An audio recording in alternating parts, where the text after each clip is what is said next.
بسم اللہ الرحمن الرحیم۔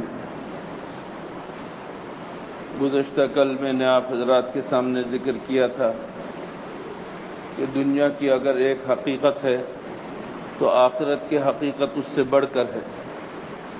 دنیا کی حقیقت کو اگر ہم اپنی آنکھوں سے دیکھ کر مان رہے ہیں تو آخرت کی حقیقت کو اللہ کے اتنے سارے بھیجے ہوئے پیغمبروں کے کہنے پر ماننا ضروری ہے، اور اللہ کے نزدیک وہ ایمان معتبر ہے جو بغیر دیکھے ہو۔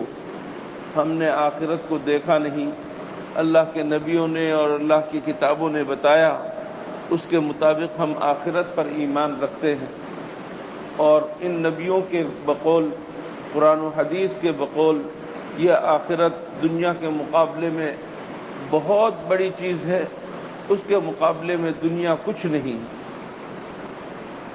اس وجہ سے انسان کو دنیا سے بے رغبت رہنا چاہیے اور آخرت کی طرف رغبت کرنی چاہیے۔ لیکن سوال یہ ہوتا ہے کہ ہم دنیا سے بے رغبت کیسے رہیں؟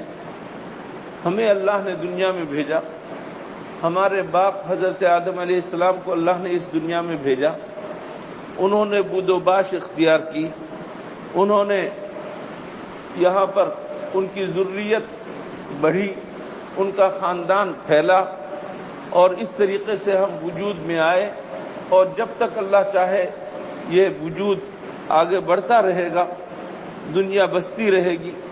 تو ہم اس دنیا کے ہیں، تو اس دنیا سے بے تعلق کیسے رہیں اور بے رغبت کیسے رہیں؟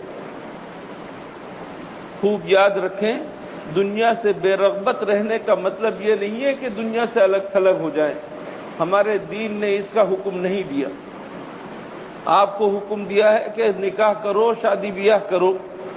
نکاح کرو گے، شادی بیاہ کرو گے تو تمہارے بچے ہوں گے، تمہارا تعلق تمہاری بیوی سے ہوگا، تمہارا تعلق تمہارے بچے سے ہوگا، یہ سب دنیا ہے۔ تمہارا تعلق تمہارے والدین سے ہے، یہ دنیا ہے۔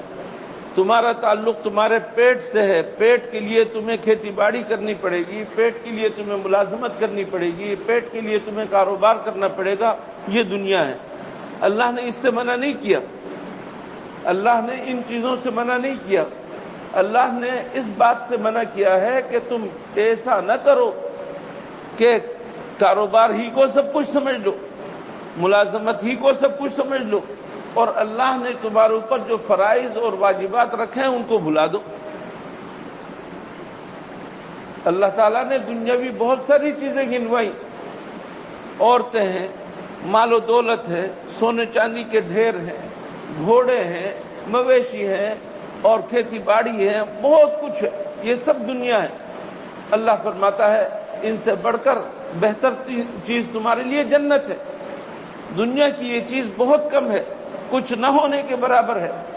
کیا ان چیزوں کو حرام کیا ہے ہمارے لیے؟ نہیں، اللہ نے ان تمام چیزوں کو ہمارے لیے بنایا ہے، لیکن ان تمام چیزوں کو ہمارے لیے بنانے کا یہ مطلب لینے نا کہ بس یہی چیز سب کچھ ہے اور اللہ کو بھلا دے، یہ ہے غلطی۔ جو شخص دنیا کے اندر رہ کر اللہ کو نہ بھلائے، اللہ کے عائد کردہ فرائض کو انجام دے، اللہ نے جن بندوں کے حقوق کو ادا کرنے کا حکم دیا ان حقوق کو انجام دے، اللہ کے حقوق کو نہ بھولے، بندوں کے حقوق کو نہ بھولے، اس کے بعد وہ جتنی دنیا کمائے کوئی حرج کی بات نہیں۔ قرآن و حدیث کے اندر دنیا کی بڑی مذمت آئی ہے۔ یہ وہ دنیا ہے جس کے اندر انسان مگن ہو کر رہ جاتا ہے، جس کے اندر دنیا جس کا ہو کر رہ جاتا ہے اس کی مذمت آئی ہے، ورنہ عام دنیا کی مذمت نہیں۔ خود ہمیں دعا سکھائی ہے نا ہمارے رب نے، ربنا آتنا فی الدنیا حسنہ، اے ہمارے پروردگار ہمیں دنیا میں نیکی دے، وفی الآخرۃ حسنہ، اور آخرت میں نیکی عطا فرما۔ دنیا کو بھی مانگا گیا ہے، آخرت کو بھی مانگا گیا ہے۔ جب دنیا سے ہم الگ نہیں ہیں، لیکن دنیا کو دل میں ڈال کر بیٹھ جانا اور آخرت کو بھلا دینا، دنیا کو ہی سب کچھ سمجھ لینا، آخرت سے اپنی آنکھیں بند کر لینا، یہ ہے غلط، یہ ہے غلط۔ قل متاع الدنیا قلیل، آپ کہہ دیجئے دنیا کے اندر جس قدر بھی ساز و سامان ہے تھوڑا فائدہ اٹھانے کے لیے ہے، اور یہ بہت کم ہے۔ والآخرۃ خیر لمن اتقی، تقوی والوں کے لیے، گناہوں سے بچنے والوں کے لیے آخرت سب سے بہتر ہے۔ ان باتوں کو پیش نظر رکھ کر جو میں نے تمہیدی طور پر بیان کی، حضور اکرم صلی اللہ علیہ وسلم کی احادیث سنیے۔ آپ نے دنیا کے بارے میں کیا فرمایا؟ فرمایا کہ دنیا آخرت کے مقابلے میں اس طرح ہے جس طرح کوئی شخص سمندر میں جائے اور اپنی انگلی کو ڈبوئے اور پھر نکالے۔ اس انگلی کے اندر کتنی تری ہے، یہ انگلی کس قدر بھیگی ہوئی ہے، اس بھگاؤ اور اس تری کی کیا نسبت ہے سمندر کے پانی سے؟ آخرت وہ چیز ہے۔ اس کی مثال یوں سمجھ لیجئے، اللہ نے ہمیں پیدا کیا، ماں کے پیٹ میں پہلے رکھا 9 مہینے، یہ ہماری کل دنیا ہے۔ جب ماں کے پیٹ سے ہم اس دنیا میں آئے تو ہمیں پتا چلا کہ دنیا کتنی وسیع ہے۔ اس کے مقابلے میں یہ ماں کا پیٹ کس قدر تنگ ہے، لیکن جب تک بچہ ماں کے پیٹ میں ہوتا ہے اس کی وہی دنیا ہوتی ہے اور وہ بہت بڑی چیز ہے، اور جب اس دنیا میں آتا ہے تو پتہ چلتا ہے کہ وہ کس قدر تنگ کی چیز ہے۔ اب ہم اس دنیا کی وسعت کو سمیٹ نہیں پاتے، سورج، چاند، مریخ، ستارے، سیارے، یہ جنگلات، یہ صحرا اور یہ پہاڑ، یہ دریا، یہ ساری چیزیں دنیا کس قدر وسیع ہے کہ ہم ان کا احاطہ نہیں کر سکتے۔ لیکن جب ہماری آنکھیں بند ہوں گی، ایک عالم اور شروع ہوگا، عالم برزخ۔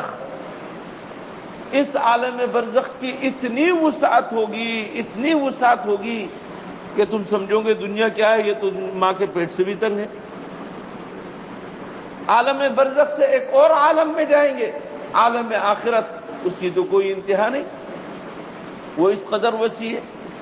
اس وجہ سے حضور اکرم صلی اللہ علیہ وسلم نے فرمایا کہ یہ جو دنیا ہے یہ اس طرح ہے کہ کوئی شخص سمندر میں جس کا کوئی کنارہ دکھائی نہ دے، ایسے سمندر میں جائے، انگلی ڈبوئے، جتنی تری اس انگلی پر ہے اس قدر اس دنیا کی حیثیت ہے آخرت کے مقابلے۔ اب تیاری کر لو، چاہو تو اس دنیا کے لیے اور اتنی سی تری کے لیے تیاری کرو، اور چاہو تو اس وسیع دنیا کے لیے، آخرت کے لیے تیاری کرو۔ ایک عقل مند انسان اس کے لیے تیاری کرے گا یا یہاں کے لیے؟ یہ ہے مقصود حضور اکرم صلی اللہ علیہ وسلم کے بتلانے کا۔ اور بھی چند احادیث ہیں انشاءاللہ آئندہ بیان کروں گا۔ اللہ تعالی ہمیں اس حقیقت کو سمجھنے کی توفیق عطا فرمائے۔ اللہم لک الحمد لا نحصی ثناء علیک انت کما اثنیت علی نفسک۔ اللہم